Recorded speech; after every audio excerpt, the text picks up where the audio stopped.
Récemment, je suis tombé sur cette vidéo d'Underscore, mais leurs explications sont incomplètes et en tant que professionnel du domaine, je me dois de les compléter. Ils commencent par montrer de beaux petits schémas, différentes gammes de fréquences, mais ils avancent quelques affirmations qui sont historiquement fausses. Et ce n'est nul autre que la NASA qui le prouve. Est-ce que, oui ou non, il est impératif de se mettre en mode avion au décollage de votre prochain vol? Question pertinente, d'autant plus qu'elle interpelle la frustration que nous avons déjà tous vécue en prenant l'avion. Sachant que c'est un sujet intéressant et qu'on s'est tous posé cette question au moins une fois dans notre vie, ils en profitent pour en faire une vidéo. Mais à vouloir trop vulgariser un sujet aussi sensible, Mi-Code et son rédacteur en chef omettent quelques faits historiques très importants. Rassurez-vous, je ne suis pas un hater. Au contraire, j'aime bien leurs vidéos. Mi-Code est un bon créateur de contenu et il fait d'excellentes vidéos. Mais sur ce coup, ils se sont ratés et je vais débunker tout ça. Assise confortable, plat raffiné et radio portative. Ça, c'était l'âge d'or de l'aviation. Mais malheureusement, cette période aura été de courte durée. Parce qu'au début des années 60, un rapport de quelques pages tombe sur le bureau de la Fédération américaine de l'aviation. Rapport dans lequel un pilote décrit un bref dysfonctionnement de son système de navigation en plein vol. Le pilote remarque sur ses instruments un soudain changement de cap de 10 degrés. Voyant que ce décalage persistait, le capitaine décide de corriger sa trajectoire. Mais au moment où il enclenche sa manœuvre, les 10 degrés disparaissent aussi rapidement qu'ils étaient apparus. Étant perplexe, le commandant de bord remonte l'incident à la FAA, qui le rajoute à la pile d'incidents similaires et qui décide de lancer une campagne d'essai pour trouver l'origine du dysfonctionnement. Mais pendant l'investigation, qui aura duré plus de 3 ans, la FAA s'est rendu compte que les appareils électroniques avaient un impact considérable sur l'avion, et pas uniquement sur les systèmes de navigation. En effet, à l'époque d'Elvis Presley, le GPS n'était pas encore déployé, et les pilotes s'orientaient principalement grâce au VOR, qui est un système de navigation tellement efficace qu'il est encore un peu utilisé aujourd'hui. Mais cette technologie a un gros point faible. Le DME, c'est un dispositif de mesure de distance. Si on regarde de nouveau notre spectre en France, juste à côté, juste avant même la bande fréquence utilisée par les DME, il y a celle des téléphones portables, certaines fréquences des téléphones portables. Donc en gros, tu vas pas gêner les communications, mais tu peux générer d'autres appareils qui servent à se repérer et tout. Voilà, exactement. Des chercheurs se sont penchés sur la question. Résultat, il n'y a pas de preuve que les téléphones puissent interférer avec des systèmes de navigation, tout comme il n'y a pas de preuve contraire. Bon, ce qu'il vient de dire là est historiquement faux. Mais avant de vous donner un exemple concret de ce que j'avance, on doit d'abord comprendre ce que c'est une interférence. On va faire ça en créant une. On commence par transformer cette phrase en un signal radio avec ce qu'on appelle une modulation. En l'occurrence, on fait passer notre message du spectre audible au spectre radio. Et concernant l'interférence, il suffit simplement d'additionner ou de soustraire ce signal à un autre signal de même nature. Et voilà.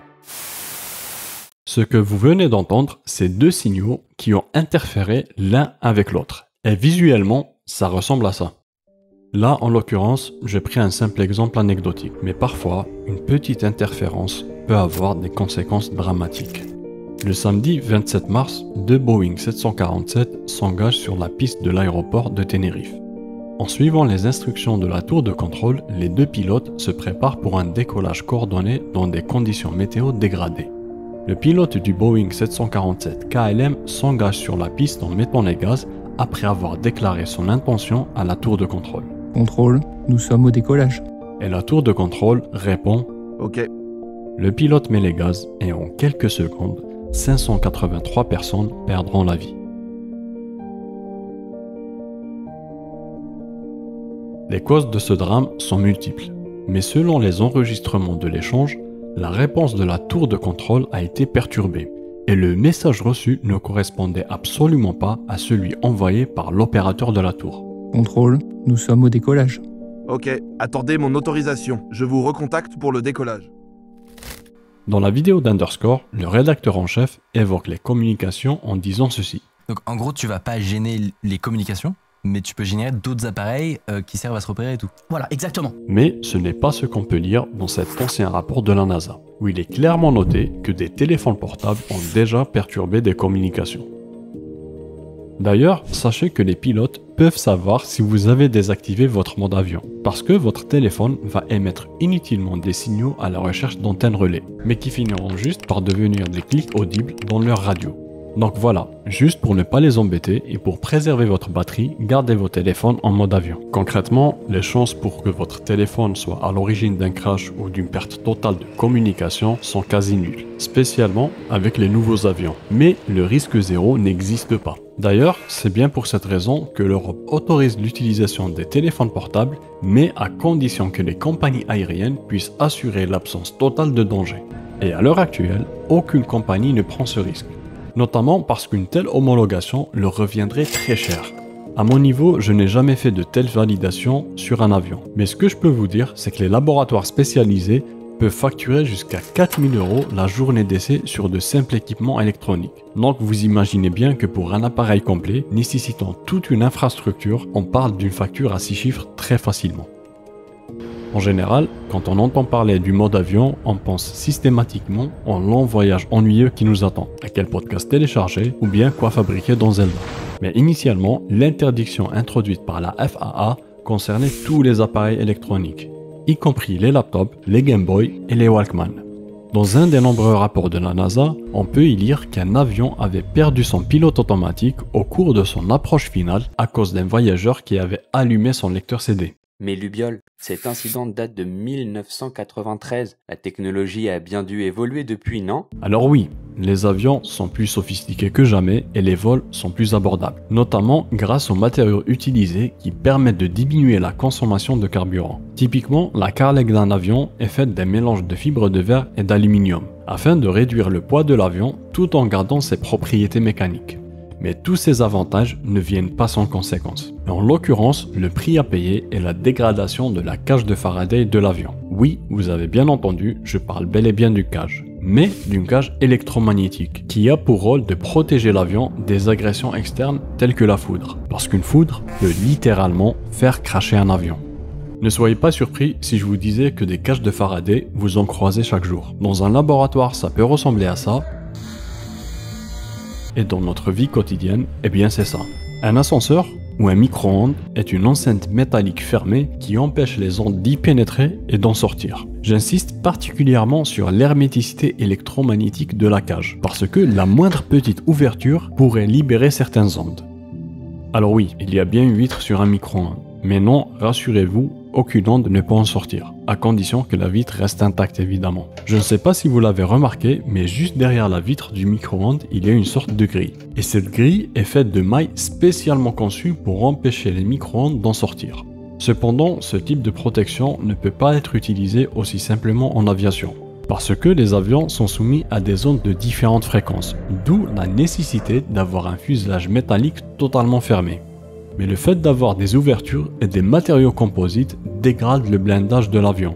Et au final, certaines ondes peuvent y pénétrer. Par contre, il faut nuancer un peu le propos. Le passage d'une onde n'est pas synonyme de dysfonctionnement. Et en général, les avionneurs font les vérifications nécessaires avant d'apporter tout changement à leur structure. Sauf quand on est Boeing et qu'on veut imposer le 737 MAX sur le marché.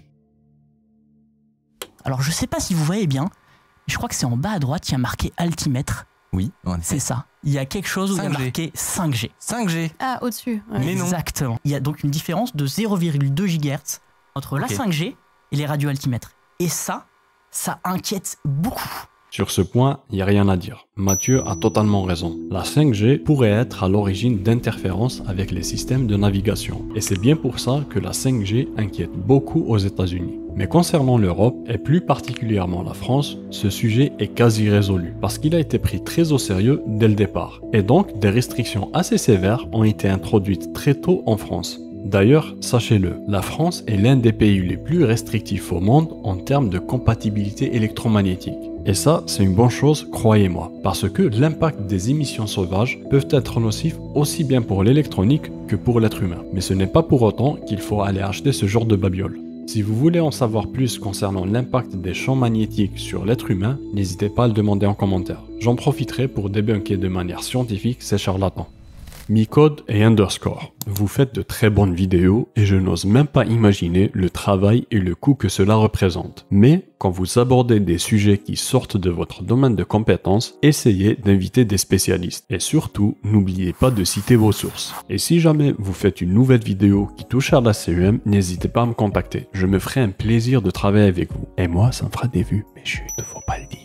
Bon, plus sérieusement, je pinaille un peu, parce que déjà, leur vidéo, elle est plutôt bien faite. Et puis, c'est surtout l'occasion pour moi d'évoquer cette discipline qui est extrêmement peu connue. Et même en industrie, ce n'est qu'à la fin des projets et quand plus rien ne fonctionne qu'on pense à la compatibilité électromagnétique. D'ailleurs, ce que j'ai remarqué, c'est que quand j'en parle avec certaines personnes, beaucoup d'entre elles sont victimes de l'effet Dunning-Kruger, qui est souvent représenté avec cette courbe en U et que vous connaissez très certainement parce que vous aimez la vulgarisation scientifique. Mais je prends le pari que vous avez été trompé à son sujet. Et si vous regardez cette vidéo, vous allez découvrir l'origine ironique de la courbe et moi, ça me fera un pari gagnant.